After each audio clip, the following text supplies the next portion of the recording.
Hello students, myself Anush Kumar Verma, Assistant Professor, Department of Teacher Education B.Ed, DBS College, Govindnagar Kanpur.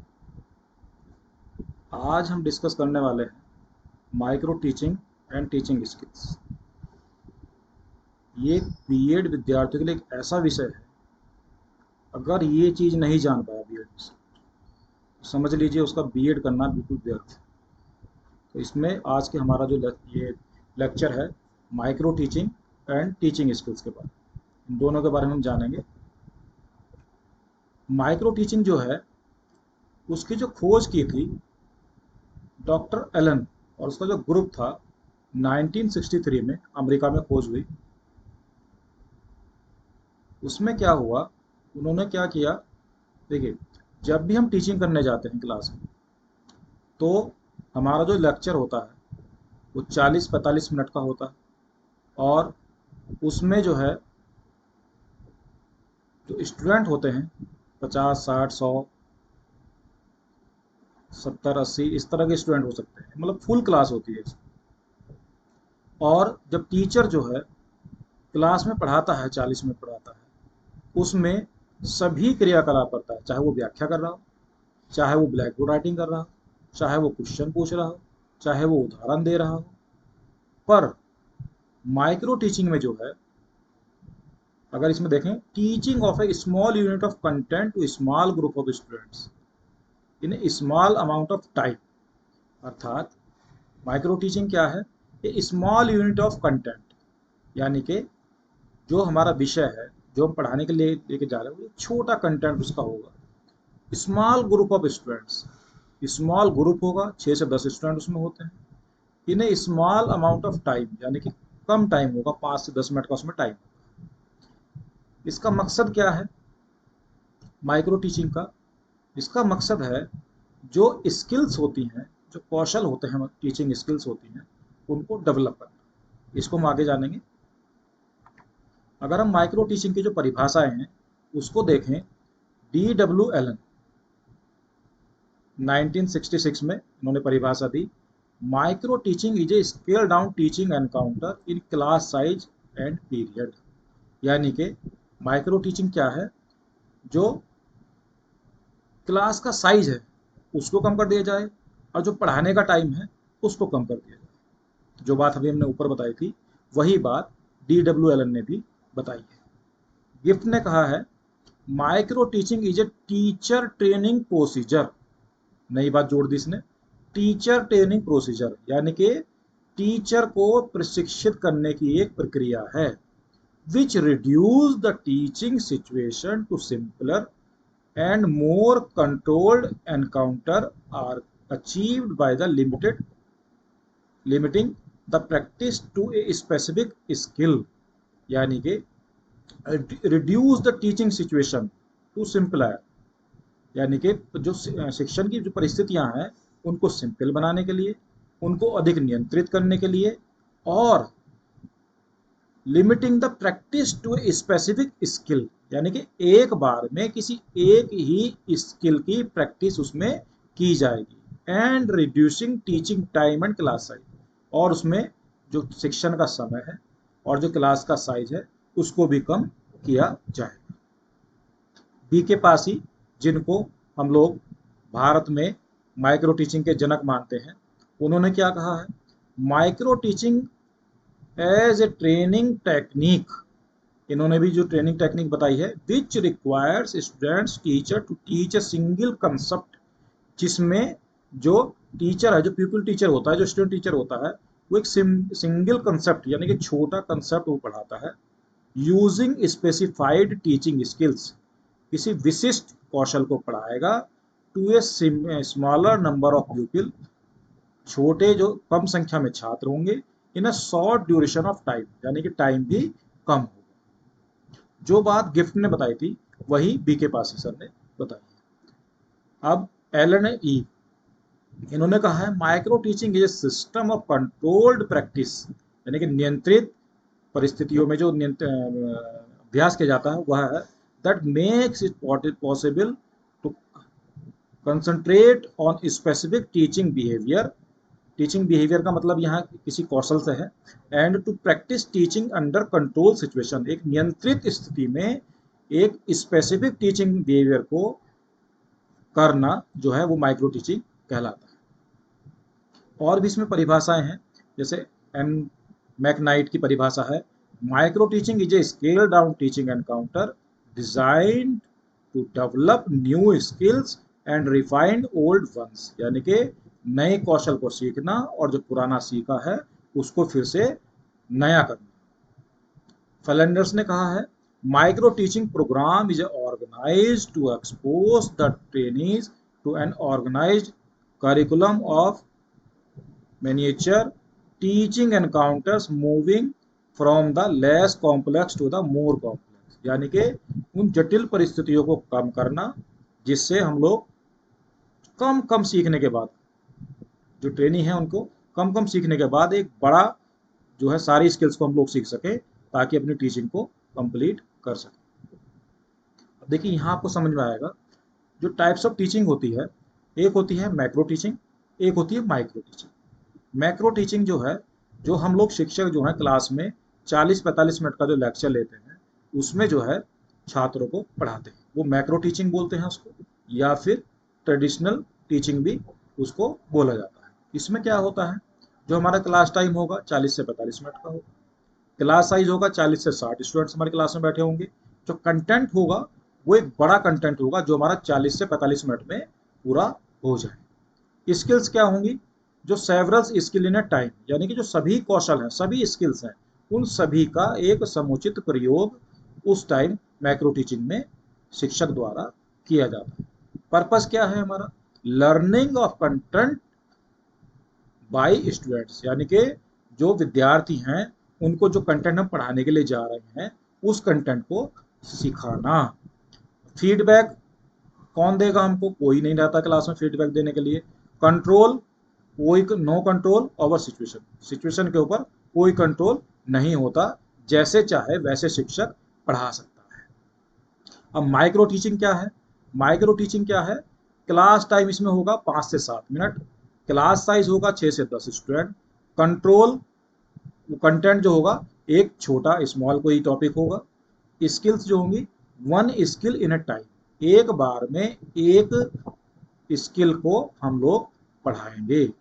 Purpose क्या है, acquiring teaching skills, यानी कि जो teaching skills हैं उनको सीखना इसका उद्देश्य होता है। फीडबैक क्या होता है, इसमें इमीडिएट बाय सुपरवाइजर, जो भी सुपरवाइजर क्लास में पीछे बैठा होता है वो तुरंत फीडबैक इसमें देता है।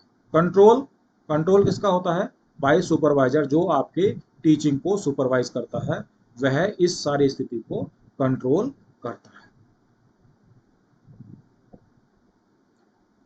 अर्थात अगर हम देखें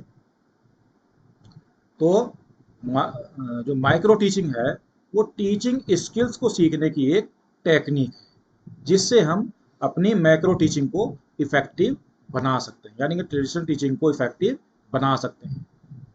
इसमें जो माइक्रो टीचिंग में जो इसका प्रमुख उद्देश्य है वो टीचिंग स्किल्स को सीखना है, जिससे उन सारी स्किल्स को सीखने के बाद टीचर में परफेक्शन आ सके, जो मैक्रो टीचिंग को प्रभावपूर्ण तरीके से क्लास में पढ़ा सके। अब देखिए साइकिल ऑफ माइक्रो टीचिंग क्या है, इसमें कैसे क्या करना पड़ता है। सबसे पहला है इसमें प्लान, 6 स्टेप इसमें होते हैं, इन स्टेप को उसको फॉलो करना पड़ता है जो भी प्यूपिल टीचर इसमें होता है। सबसे पहले प्लान, किसी भी एक छोटे टॉपिक को लेकर वह 5 से 7 मिनट का प्लान एक बनाएगा।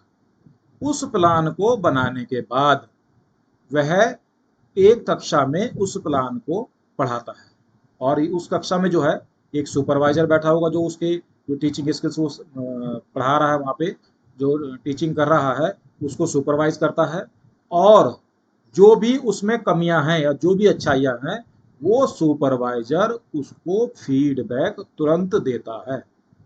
अगर उसमें कुछ कमियां हैं उन कमियों को दूर करके जो प्यूपिल टीचर होता है फिर से रीप्लान करता है, यानी कि फिर से एक पाठ योजना बनाता है उस पाठ योजना को बनाकर वह पुनः टीच करता है, जिसको रीटीच कहते हैं। जैसे वो रीटीच करेगा, फिर से सुपरवाइजर उसको फीडबैक देगा, यानी कि रीफीडबैक उसको दिया जाएगा कि उसमें कहाँ कहाँ कमियां रह गई, कहाँ कहाँ उसने अच्छा प्रदर्शन किया है। यह एक प्रक्रिया है, एक साइकिल है माइक्रो टीचिंग का, जो चलता रहता है। अब हम बात करते हैं भाई, माइक्रो टीचिंग में हमको टीचिंग स्किल सीखनी है, तो सबसे पहले तो हमको यही पता होना चाहिए कि टीचिंग क्या है और स्किल्स क्या है। तो इस में हम लोग आगे जानेंगे टीचिंग क्या है और स्किल्स क्या है। टीचिंग का मीनिंग जानेंगे, उसकी डेफिनेशन जानेंगे और टाइप्स जानेंगे, और स्किल्स में उसका मीनिंग जानेंगे, डेफिनेशन जानेंगे और टाइप जानेंगे। चलिए आगे बढ़ते हैं। टीचिंग की बात हम करें, टीचिंग स्किल्स में दो शब्द है, दो शब्दों से मिलकर बना है टीचिंग और स्किल्स। टीचिंग की अगर हम बात करें तो teaching is one of the instrument of education and is a special function is to impart understanding and skills। यानी कि शिक्षा का ऐसा यंत्र है, ऐसा साधन है, एक स्पेशल फंक्शन है जो कौशल और ज्ञान को देने की में काम आता है। जब शिक्षक पढ़ाता है क्लास में तो उसका उद्देश्य क्या होता है, जिस ज्ञान को, जिस कौशल को वो बच्चों को सिखाना चाह रहा है, जो अपने विद्यार्थियों को सिखाना चाह रहा है, उस विद्यार्थियों को या उन विद्यार्थियों को वह ज्ञान या कौशल उनको देना, यही शिक्षक का उद्देश्य होता है और यही शिक्षण का उद्देश्य माना जाता है। अगर इसकी परिभाषा की हम लोग बात करें, H.C. मॉरिसन कहते हैं कि teaching is an intimate content between the more mature personality and a less mature one। यानी कि दो व्यक्तियों के बीच का एक कॉन्टैक्ट है जिसमें एक पर्सनैलिटी मैच्योर होती है और एक पर्सनैलिटी कम मैच्योर होती है। मैच्योर पर्सनैलिटी टीचर इसमें मानी गई है और लेस मैच्योर वन को इसमें छात्र को माना गया है। यानी कि जो मैच्योर पर्सन है उसके पास कुछ नॉलेज है, कुछ कौशल्स हैं, कुछ स्किल्स हैं, कुछ ज्ञान है, जो लेस मैच्योर यानी कि छात्र को देने का काम वो करता है। जो ये प्रक्रिया है, यही क्या है, हमारा टीचिंग है।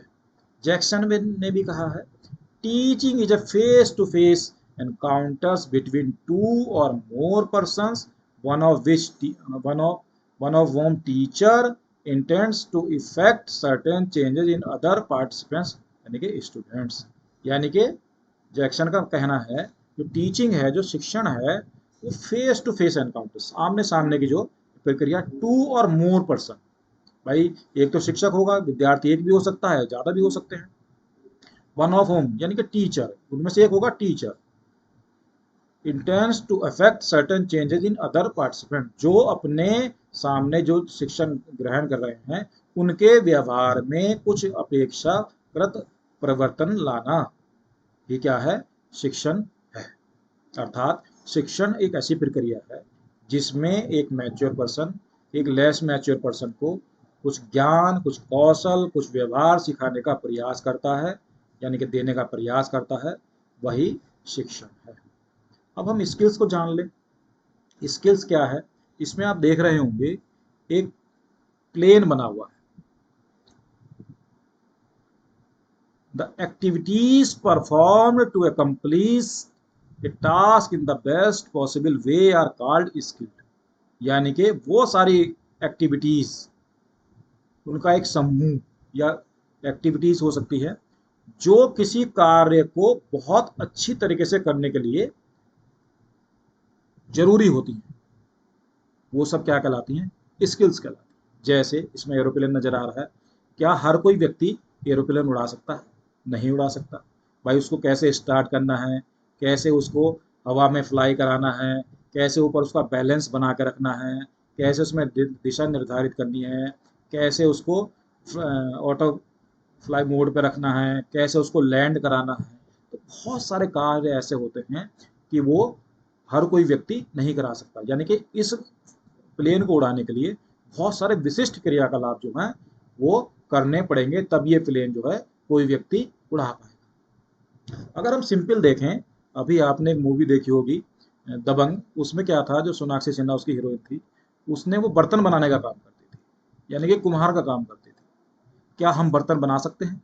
नहीं बना सकते। भाई क्यों? उसके लिए कुछ कार्य विशेष करने पड़ेंगे। जैसे भाई सबसे पहले मिट्टी का चयन, मिट्टी ऐसी हो जो उसके लिए जरूरी है। अगर गलत मिट्टी आप ले आएंगे तो फिर वो बर्तन बनेगा ही नहीं।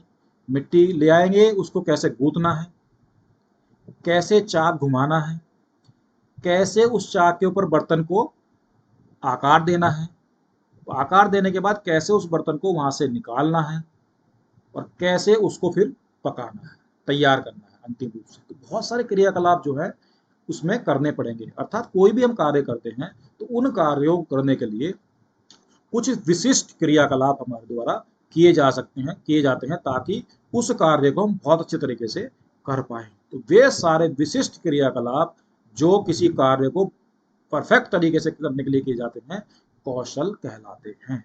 ऐसे ही जो है, जो टीचर होता है क्लास में जब शिक्षण कार्य करेगा, उसके द्वारा भी बहुत सारे क्रियाकलाप क्लास में किए जाते हैं जो शिक्षण कौशल कहलाते हैं। जैसे अब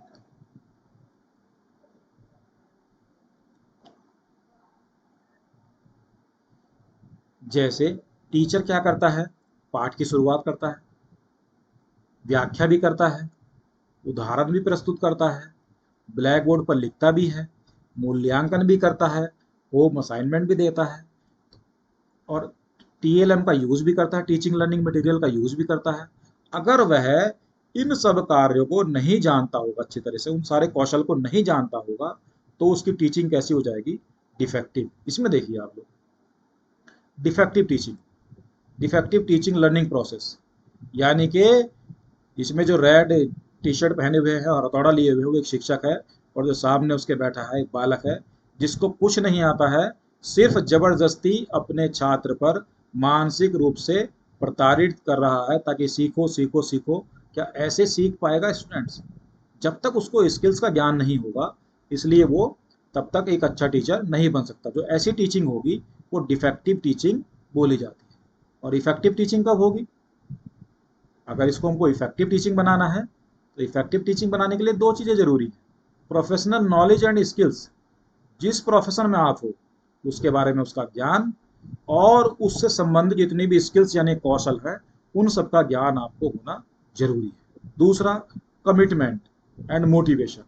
कमिटमेंट यानी कि उसके प्रति समर्पित, और मोटिवेटेड, मोटिवेशन मतलब उसके लिए अपना मोटिवेट होना जरूरी है, यानी कि प्रेरित होना जरूरी है। जब तक वो प्रेरित नहीं होगा, कमिटमेंट नहीं होगा उसके अंदर, तो वो है एक इफेक्टिव टीचर नहीं बन सकता। और इफेक्टिव टीचर नहीं होगा तो डिफेक्टिव टीचिंग करेगा, और इन सब चीज़ों को जान के रखेगा, नॉलेज भी होगी, स्किल्स भी होगी, कमिटमेंट भी होगी, मोटिवेशन भी होगी, तो वो इफेक्टिव टीचर बन जाएगा। कहा भी जाता है कि हम लोग जो हैं, जो विद्यार्थी होता है या कोई भी होता है, 20% जो है सुनकर सीखता है। अगर सिर्फ उसको कोई बातें सुनाई सुनाई जाए, वो सिर्फ 20% सीख पाता है, और उसको सिर्फ चीज़ें दिखाई जाए तो 30% सीखता है। 30% उसको उसकी लर्निंग हो पाती है। अगर सुनाई भी जाए और दिखाई भी जाए तो सिर्फ 50% उसको अधिगम होता है, यानी कि अधिगम लर्निंग होती है उसको। अगर वह सुनता भी है, देखता भी है और करता भी है, तब वह 90% लर्निंग यानी कि सीख पाता है। और ये करने के लिए एक इफेक्टिव टीचर होना जरूरी है, अर्थात उसको टीचिंग स्किल्स का ज्ञान होना जरूरी है। अब देखिए यहाँ कुछ परिभाषा भी दी गई है जिसकी बात हम कर रहे थे अभी। Teaching skills refer to different direct और इनडायरेक्ट प्रैक्टिसेस और behaviours adopted by teachers to enable a better learning experience for their students। अर्थात डायरेक्ट इनडायरेक्ट जो प्रैक्टिसेस या बिहेवियर जो टीचर द्वारा कक्षा में किए जाते हैं, किसके लिए? Better learning experience for their students. कि जो शिक्षक जो है, जो कंटेंट लेके आया है, उसको बहुत अच्छे से अपने बच्चों को पढ़ा सके, और बच्चों की लर्निंग जो है, जो छात्रों की लर्निंग है, वो ज़्यादा से ज़्यादा हो सके। वो सारे व्यवहार जो है शिक्षण कौशल कहलाते हैं। अगर according to B K Passi, teaching skills is a set of related teaching acts or behaviour perform with the intention of facilitate pupil learning. यानी कि टीचिंग स्किल्स जो है, इस set of related teaching acts, जो शिक्षण जो क्रियाकलाप या कार्य किए जाएंगे और बिहेवियर या व्यवहार के जो परफॉर्म किया जाएगा क्लास में विद्यार्थी अध्यापक द्वारा, किस लिए? टू फैसिलिटेट प्यूपिल्स लर्निंग, यानी कि जो लर्निंग है छात्र को वो अधिक से अधिक हो सके, वो सारा माहौल वहां तैयार किया जा सके जिससे ज्यादा से ज्यादा लर्निंग हो सके। According to NL Gage, teaching skills are specific instrumental activities, यानी कि कुछ विशिष्ट यंत्र हैं, कुछ साधन हैं, कुछ क्रियाकलाप हैं, एंड प्रोसीजर यानी कि क्रियाएं हैं, that a teacher may use in this classroom, जो शिक्षक कक्षा में प्रयोग करता है। These are related to various stages of teaching, यानी कि जो शिक्षण की विभिन्न चरणों से जुड़े हुए हैं, in a continuous flow of the teacher performance, जो शिक्षक के व्यवहार को एक कंटिन्यूटी प्रदान करता है, एक फ्लो प्रदान करता है। तो अर्थात जो टीचिंग स्किल्स है वे क्या हैं? एक ऐसे शिक्षक के ऐसे विशिष्ट क्रियाकलाप हम कह सकते हैं उनको, जो अपनी टीचिंग को पूरा करने के लिए और इफेक्टिव लर्निंग कराने के लिए जो क्रियाएं अध्यापक द्वारा कक्षा में की जाती हैं, अपनी टीचिंग को परफेक्ट बनाने के लिए, अधिगम को अधिक से अधिक कराने के लिए, वो सारी शिक्षण कौशल कहलाती है। टाइप्स ऑफ टीचिंग की बात करें हम लोग, जैसे हमने शुरू में बताया था, मैक्रो टीचिंग, ट्रेडिशनल टीचिंग और दूसरा माइक्रो टीचिंग। मैक्रो टीचिंग में हम बता चुके हैं, इसमें एक 40 से 45 मिनट का पीरियड होता है, 40 से 60 बच्चे होते हैं, एक कंटेंट, बड़ा कंटेंट लेकर शिक्षक पढ़ाता है क्लास में, है ना। और जबकि माइक्रो टीचिंग में इसको कम कर दिया जाता है, जैसा हमने ऊपर उसकी व्याख्या भी की कि उसमें क्या क्या होता है। अगर हम टाइप्स ऑफ टीचिंग स्किल्स की बात करें हम लोग, तो वैसे तो बहुत सारी है, पर कुछ जो महत्वपूर्ण टीचिंग स्किल्स हैं उनके बारे में, उनके नाम ये है। सेट इंडक्शन यानी कि इंट्रोडक्शन, जैसे ही टीचर क्लास में जाता है अपने पाठ की शुरुआत करने के लिए, प्रारंभ करने के लिए, भाई कोई भी हमारी बात ऐसे तो सुन नहीं सकता है, उनको स्टूडेंट को क्या करना पड़ेगा? हमसे जोड़ना पड़ेगा, आपस हमारे साथ जोड़ना पड़ेगा, तो उसको हम लोग बोलते हैं इंट्रोडक्शन। वो कैसे हम लोग करेंगे ताकि छात्र हमारी जो बात की ओर ध्यान दें। तो पढ़ाएगा तो black board writing, black board पर भी लिखेगा, तो कैसे लिखेगा? रीइंफोर्समेंट भी देगा, यानी कि अगर किसी ने सही और गलत दिया है आंसर, तो पॉजिटिव और निगेटिव रीइंफोर्समेंट उसके ऊपर दिया जाता है, पुनर्बलन दिया जाता है। स्टिमुलस वेरिएशन, सबसे महत्वपूर्ण स्किल हमारी है स्टिमुलस वेरिएशन, उद्दीपन परिवर्तन। क्लास में अगर टीचर एक जैसा ही बोलता रहे, एक जैसा ही काम करता रहे, तो छात्र जो है नीरस हो जाते हैं। तो कैसे अपनी क्लास को इंटरेस्टिंग बनाने के लिए क्या क्या क्रियाकलाप करेगा, क्या क्या एक्टिविटी करेगा, स्टिमुलस वेरिएशन में उसको आते हैं। अब छात्र और शिक्षक के बीच में इंटरेक्शन बना रहे, तो शिक्षक जो है कुछ क्वेश्चन करता है, तो वो क्वेश्चन किस प्रकार के होने चाहिए? छात्र भी क्वेश्चन पूछता है, टीचर उसका आंसर देता है, टीचर क्वेश्चन पूछता है तो छात्र उसका आंसर देते हैं। तो कुछ ही महत्वपूर्ण स्किल्स हमने दी हुई हैं, इन सब का प्रयोग शिक्षक द्वारा कक्षा में किया जाता है। तो ये आज का हमारा टॉपिक था, micro teaching and teaching skills, और जहाँ तक मैं समझता हूँ आपके समझ में आया होगा। Thank you.